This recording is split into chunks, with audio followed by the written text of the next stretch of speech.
Ви благодарам, председателе. Со амандманот се предлага да се обезбедат средства во висина од 86 милиони и 100 илјади динари за поставување на 200 автоматски пиезометри низ државава за мониторинг на подземните води.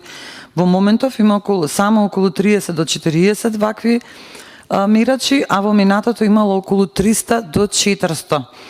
Согласно тоа, ние знаеме каков е квалитетот на подземните води во земјава, од кои добиваме вода за пиење, наводнување и така натаму. Само сакам да забележам, почитуван заменик министер, дека ова е еден од амандманите кои што се поднесени во согласност со невладиниот сектор кој што се грижи за животната средина, и само да напоменам дека преку ова страшно аерозагадување, денеска повторно Скопје помеѓу првите 10 градови во светот, 10 најзагадени во светот, преку атмосферските дождови, ние имаме сериозно загадување на подземните води.